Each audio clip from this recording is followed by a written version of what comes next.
Consequently, our foremost management strategies must also complement our strategies that relate to the ocean and waterways. This forum must therefore assist us in elaborating on practical mechanisms for sustainable land and coastal forest management in such a manner that it may assist us to deliver a range of livelihood and environmental benefits that help both people and the ecosystem adapt to climate change. In this end, these strategies must facilitate the uplifting of people who live in poverty and hunger, because everything that we do must also relate to improving the livelihoods of the people who live in those areas. It is also important for this forum to note that the majority of the malnourished global citizens reside in Africa. Thus, sustainable forest management ought to address the need for nutrition and food security. Much of the expansion witnessed in the agricultural sector over the last decade occurred through encroachment into forests. This has been compounded by urban phenomena such as expenditure, which often has people unnecessarily replacing luxury goods like furniture, thus leading to the cutting of more trees. Of course, we must also get into technology. I shouldn't be using paper reading this speech. I should be using technology to save cutting trees. These have led to the intensification of the problem of deforestation, soil erosion, and general environmental degradation, leading to widespread desertification on the continent. Deforestation triggered escalating demand for food, luxuries, and fuel, is degrading the ecosystem, diminishing water availability, especially for the poor. We must therefore find more technologically sound mechanisms to meet these needs and necessities. To mitigate these effects, we must encourage the growing of trees and protect the soil and regulate water microclimates. Projects such as Trees for Africa and those that intend to reforest the Sahel region require all of our support, as they have also shown that crops grown in agroforestry systems are more resilient to drought, excess rainfall, and extreme temperature fluctuations. Honorable delegations, by encouraging reforestation and sustainable utilization of forests, we can also increase the food security of rural households. Forests are also a major source of grazing for domestic animals. The animals form an important component for food security and alleviation of poverty, especially amongst the rural population.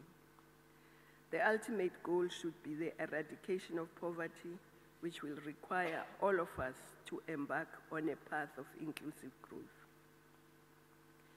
Currently, our forests account for between 6 and 8% of the GDP in Africa, the highest proportion in the world. In Central and West Africa, the forest sector contributes more than 60% of the gross domestic product. Through export of timber products, Africa's wood production, including round wood and fuel wood, this increased from 340 million cubic meters in 1980 to 699 million cubic meters in 2000. However, the forest, like all our natural resources, is not an infinite resource, and so we must, as advocated by Agenda 2063, encourage the diversification of our economies as we pursue the sustainable inclusive growth. But reforestation must also form part of the diversification of our economies. Our growth path will also place added pressure on our energy sources. Fast-growing species of tree and woody shrubs can provide biomass or biofuel for heating and power generation. It is therefore urgent that we must pursue sustainable ways of using biomass fuel and also efficient cooking stoves and alternate sources of energy such as solar, wind, and geothermal. We also know that the forests and woodlands of Africa are home to large variety of flora and fauna species, many of which are endemic to the continent and are under increasing threat from the population explosion. A key area of global concern for biodiversity conservation in Africa is the seemingly insatiable demand for ivory and rhino horns on the global market, which is fueling an unprecedented decimation of our major and iconic wildlife like elephants and black rhino. The illegal trade in wildlife prompted the African Union to call for serious measures at all levels to curb the trade in wildlife products. Ladies and gentlemen, the sustainable management of forests and forest ecosystem has a direct bearing also on peace and security on our continent. Insurgents or militant groups or rebels often use illegally exploited forest products such as timber and fuel wood to finance their activities.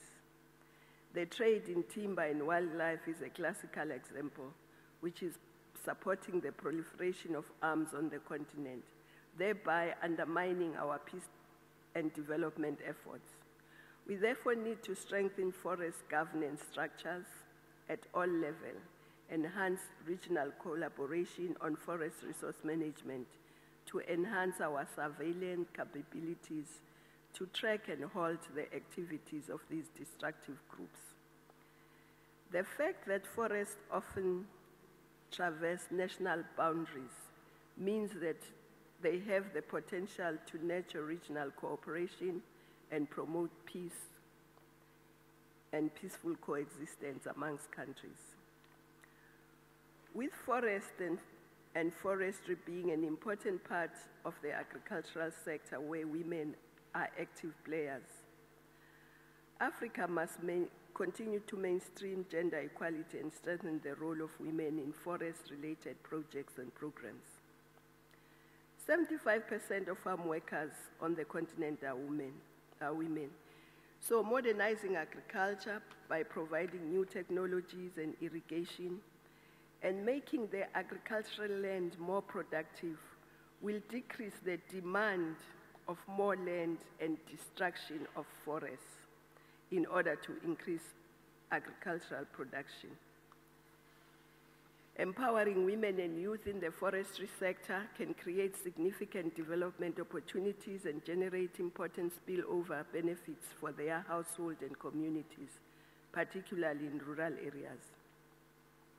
Given their knowledge and roles in the forest and forestry sector, women need to be sufficiently represented in relevant institutions, accepted as stakeholders with specific opinions and interests, and empowered to have a say in the transformative decisions.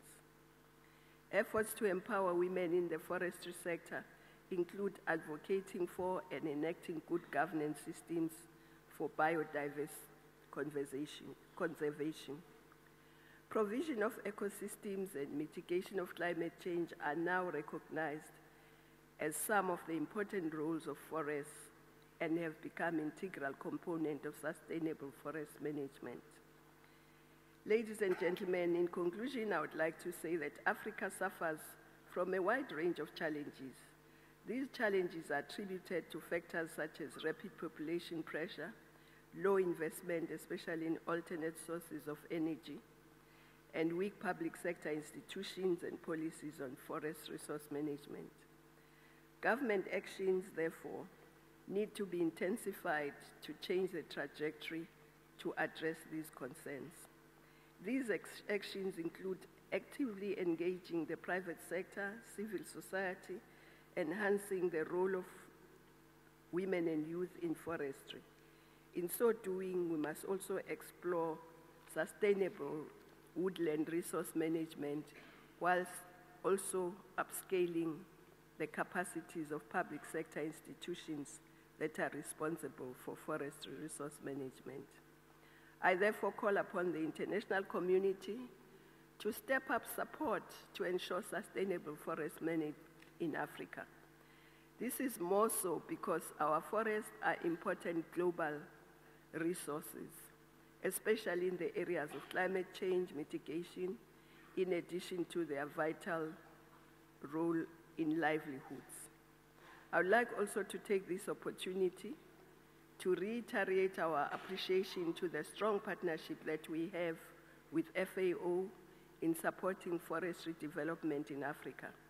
At the same time, I would like to use this platform to encourage FAO to do more in enhancing capacities to ensure the sustainable management of forests in Africa. I wish to also reaffirm the commitment of the African Union to advance the cause of promoting and protecting our treasurable forests. I thank you.